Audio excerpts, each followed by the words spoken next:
Olá, somos estudantes do primeiro período de enfermagem da Faculdade FACIMP e desenvolvemos esse trabalho pensando na saúde LGBT. Onde realizaremos agora perguntas com a doutora Elisa Canguçu, ginecologista, perguntas essas relacionadas a preconceito e preparação dos profissionais de saúde. Por que lésbicas, bissexuais e transexuais evitam ir a ginecologista? A mulher homossexual e transexual tem dificuldade de ir ao consultório médico por medo do preconceito e do julgamento. São mulheres que ainda têm dificuldade de externar, às vezes, para a sociedade a sua opção sexual, e dentro do consultório médico vai ser da mesma forma.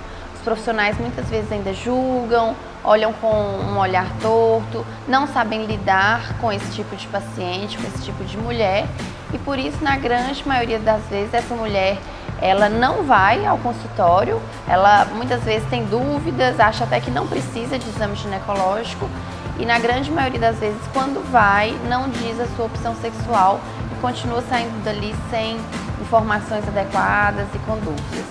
Principalmente esses dois fatores: medo do preconceito e medo do julgamento do profissional. Indo nessa mesma linha de raciocínio, consultórios e hospitais estão preparados para receber essas pessoas? Os hospitais ainda não estão preparados para receber esse tipo de paciente, porque desde o porteiro, desde a recepcionista que recebe, às vezes não sabe lidar com a situação, faz uma cara de susto e acolhe de forma inadequada essa mulher, principalmente a mulher trans. E o próprio profissional enfermeiro ou médico também não está preparado, mais uma vez pelo julgamento, pelo preconceito, por não saber lidar com a situação. E precisamos que medidas sejam tomadas, principalmente na capacitação do profissional. Há carências de informações relativas a LGBTs no campo da saúde? Há muita carência de informação, eu acho que praticamente inexiste informação. Os profissionais da saúde, tanto médicos, enfermeiros, dentistas, assistentes sociais, eles não sabem ainda falar muito do assunto ou não gostam de falar do assunto. No Brasil, a gente já tem alguns ambulatórios, no Rio Grande do Sul, em São Paulo, já temos ambulatórios que são especializados, junto com a equipe de psicologia, de psiquiatras, a atender esse público, inclusive a ajudar na modulação hormonal desse público. Porém, o que reina ainda, principalmente aqui na nossa região, é a ausência de informações. Quando a mulher homossexual vai ao ginecologista, geralmente ela diz a sua opção sexual. Se ela negar, isso pode atrapalhar no tratamento? A mulher homossexual ou bissexual, quando vai ao ginecologista, ela quase sempre não diz essa sua opção. Muitas vezes a mulher ela fala que ela é virgem quando ela realmente nunca teve nenhuma relação heterossexual, e por aí vai a consulta. E daí ela sai dali sem informações sobre as doenças sexualmente transmissíveis. Ela não pergunta se ela deve fazer o preventivo ou não, porque a gente sabe que muitas vezes o HPV, que causa o câncer de colo de útero, ele é transmitido através de objetos também usados por esse público, e isso prejudica completamente o atendimento dessa mulher, a prevenção das doenças e todas as demais dúvidas que ela tem e que não serão retiradas. Então, algumas dizem a sua opção sexual e a grande maioria esconde, prejudicando muito o tratamento. Doutora, existem doenças que aparecem com mais frequência em homossexuais?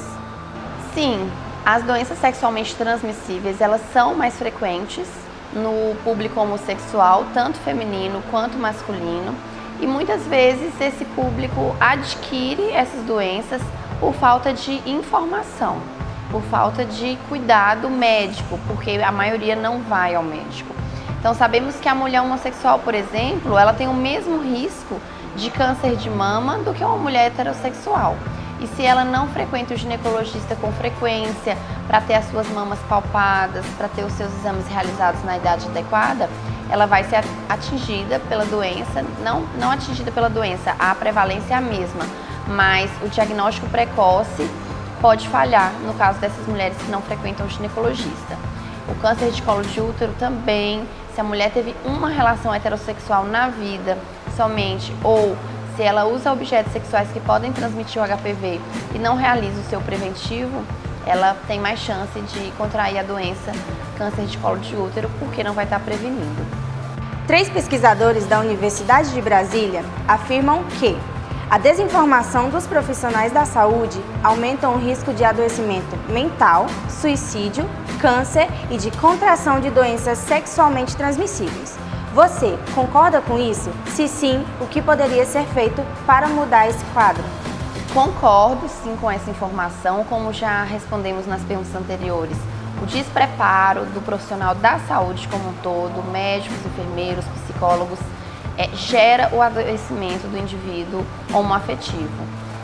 O medo do julgamento, o medo do preconceito, o constrangimento adoece mentalmente as pessoas, assim como a ausência do exame médico, do exame rotineiro, no nosso caso o exame ginecológico, o exame das mamas, sim, pode ser capaz de causar adoecimento no indivíduo. A falta de informação vai aumentar a incidência de doenças sexualmente transmissíveis e por aí a gente pode ficar aqui o dia inteiro falando de quanto é prejudicial o despreparo do profissional para o atendimento do homossexual.